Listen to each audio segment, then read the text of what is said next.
Hello and welcome. My name is Jörg. I am a German, a professional YouTube creator, 52 years of age, actually 53 very soon, and I'm here to talk to you about a very serious issue. I have been a YouTube partner for many years. They awarded me with the Silver and the Golden Play Award. I've been at their headquarters, I've been at their parties, I even met their CEO Susan W. a while back. So I know my way around YouTube. I can honestly say that I don't hate YouTube. In fact, quite the opposite. I love YouTube. I helped building YouTube. I put a lot of heart blood into this platform. I know a great many people that work for YouTube. YouTube is not evil. At least that's what I think. That's what I hope. But you know, I had many partners in my long career before this job here. Sometimes it happens that a partner gets too much leeway and then things get out of bound. This is what happened here. This is what happened here within the last year. And now it is high time to set things back to where they belong. Because about a year ago, a bunch of big advertisers united and set YouTube under pressure. And YouTube simply yielded. And why shouldn't they? Because they got big corporations with plenty of money on one side and lots of individual YouTubers with no power and no money on the other side. So they gave in. Basically, YouTube started to mess around with content that was within their guidelines, so it was okay to be on YouTube. But now they looked at the uploaded content and put it in categories. And some categories could make money and others could not. And then others could make some, but not enough. And the consequences of this are grave. Massive demonetization. Bots given power over humans. Bots demonetize, bots delete, bots issue strikes, bots even ban YouTube partners. Kicking out all of the small YouTubers. Taking away parts or even all of the income from long-term partners and giving all of the cash to the content YouTube, not the audience, likes. Censoring by uneven distribution of funds. Discrimination by categorizing completely different videos into the same group. Total intransparency. Sudden change of rules and values. Community guidelines that are softer than a sponge and more elastic than rubber. In short, the adpocalypse. This has to end for the benefit of the phenomena that we call YouTube. For the benefit of the creators. For the benefit of the audience. For the benefit of the stakeholders at YouTube/Google and also for the advertisers. So, for making a difference, we have to unite. I am calling all YouTubers to arms. No matter if you are a channel with 10 million subscribers or if you're just a guy who watches a video every now and then, I need you to stand by my side in this very important campaign. Our goal is to save YouTube as we know it. And therefore, I herewith officially initiate the YouTube Creators Union. United we stand. So, YouTube Union, that's new. Or maybe there is one already and I haven't found it. But anyway, of course we have some questions about what is a YouTube Union. Well, it's different to the run-of-the-mill trade union. How much does it cost to become a member? Nothing. I don't need your money. I need your strong sword arm. Or maybe better, your fingertip or mouse hand. How do you join? Well, it's very simple. You simply join the Facebook group and you find the link down below. Why Facebook? I know that a lot of you guys don't really like Facebook, but hey, it's YouTube's competition. And I think that they won't censor us there. I believe that we will be safe on Facebook. What are your obligations? None. You will be able to see what's going on because you will be a member of the Facebook group. And from time to time, I may ask you small things. For example, sending an email to an individual or an organization, or for sharing a video or a post, maybe even re-upload it somewhere. I don't know, that can happen. Most certainly, I will ask you for your opinion in the form of polls. I really want to run this as a democracy and not as a monarchy, even though I love being the king. Well, actually, I have one request already, and this is please share this video. Not just share it, download it and re-upload it to as many places as you can. Upload it to YouTube, upload it to, I don't know, Facebook, whatever you see like a good place for this video. Why do I want you to do this? Well, just to be safe. I don't want it to make it very easy to hush this video up by simply deleting it or something, just in case. I don't think that they're going to do it anyway, but who knows.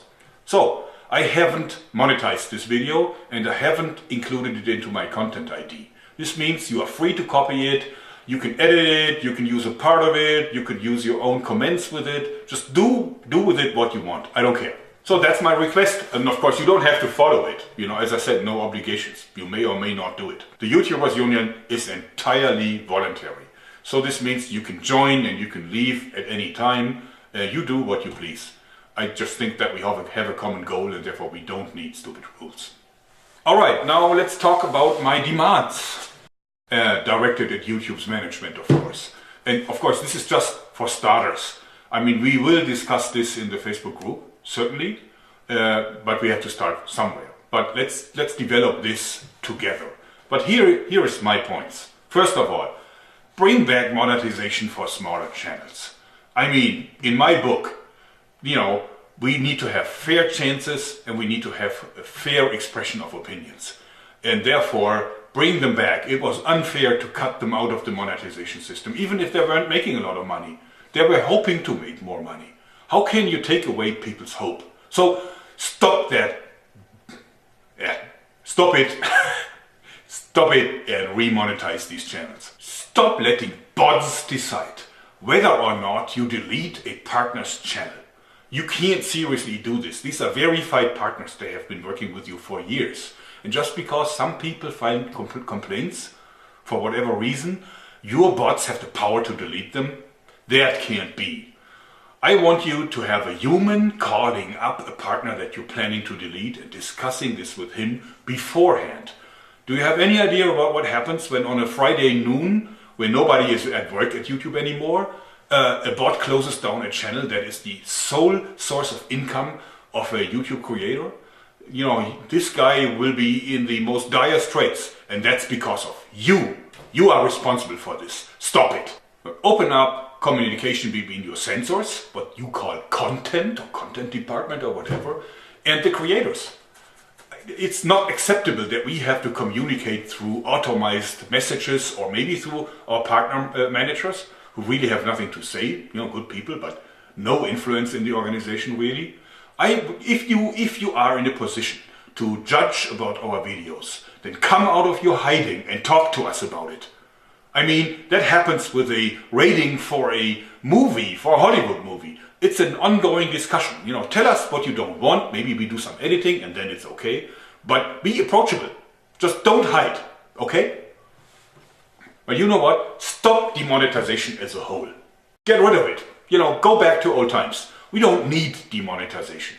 If a video is within your guidelines, we'll talk about those later, but if it's within the guidelines, then evenly distribute the ads over it. And if you must limit ads to certain content, if you really want to do this, then still pay out the money to every one of us. You know full well that you need some more critical content, something controversial to attract users to your platform. And then you can bombard them with your recommendations and trendings for videos that are full of ads. That's okay, but the income from this needs to be spread also over to people that have the more critical content. You know what? You behave like a car manufacturer that decides to only pay the sales force because these are the guys that make the sale. So why pay anyone else? But you know, a car company that stops paying its workers, stops paying accountants, stops paying engineers, stops paying the cleaning team, you know what happens to them? Go figure. And if your advertisers don't like that, then let them go back to the old dying print media. You know, and then watch them coming back with the tail between the legs. You know, they can't last. Stop preferring some partners over others. I mean, that's like George Orwell, really. I mean, you shouldn't do this. Some people are more equal than others. We had this before. So don't do it. You know, stop your preferred partners program. Treat every one of your partners as an even partner. May that be a small partner, maybe a big partner, where may you have content for kids, or maybe have contents that are more critical, like news or religious debates or whatever. They're all creators. Treat them the same way. Then your community guidelines. Of course, it is okay to have community guidelines for what is allowed on a platform and what is not allowed on a platform. I don't want to see beheading videos on YouTube, certainly not. But be clear about it. If I look at the community guidelines today, that can be all or nothing. I mean, it gives you complete freedom to decide whether or not you want a video. You can always, direct people to this kind of spongy and really soft set of rules that no doubt some fishy lawyers have composed for you. Get rid of those and give us clear examples of what is okay and what is not okay, so that we know what we can do and what we can't. So, to sum it all up, here is my clear message to you, YouTube management. Start of message. Our original agreement was like this. We make videos and we bring in the views. You provide the infrastructure and bring in the ads. It's simple, isn't it? We creators, we do our job. We are making the videos and we bring in the views. Now you do your job too. And just your job. Bring in the ads so that we get paid. And don't do anything else but that. Don't go into politics, that's not for you. And keep your nose out of our content. That's our content, it's not your content. Understood? Come on, it ain't that hard. You can do it. So, pretty strong demands. How we will get YouTube to give in to those. Which ultimately they will be good for them. Because I believe if they follow them, their platform will be more successful. I think it's mismanagement what's currently happening. In any case, we'll convince them by hitting them where it hurts. Publicity, reach, and money. First of all, we have to gather some strength. Strength is in numbers, specifically for a union. Once we have achieved that, and I'm hoping that it will be quick, once we achieve that, then we will be able to apply pressure. I guess that the press will be interested in our campaign, and it is high time that the world realizes what is going on behind the scenes of the world's one and only free VOD monopoly called YouTube. And then we can approach the decision makers at YouTube itself. It's not that hard. If we gather enough momentum, if we have enough backers, then they will talk to us. Look at Logan Paul. I mean, he's like having, I don't know, how many, 10 million subscribers or something? It's not that big really if you believe how many subscribers there are in total. But Susan W. directly dealt with the issue. She will deal with us too, hopefully. In the future, we will raise so much stink that they will end up, talking to us whenever they want to change anything. They will come to us and talk to us and convince us that this is the right thing to do, so that they can avoid one more PR disaster. This is what happens at big corporations these days. Want to change anything? Let's talk to the union first. That's routine for them. It may sound hopeless to you, but it isn't. Unions work. Without unions, we would still have 12 or 16-hour days, 6 of them per week. Unions prevented open rebellions in many countries, probably including Germany, simply because they made the workers happy. Well, happy enough not to vote for the Commie Party anyway. Now I would like to address some of the comments and arguments that will certainly come up. First of all, it's their platform. They can do whatever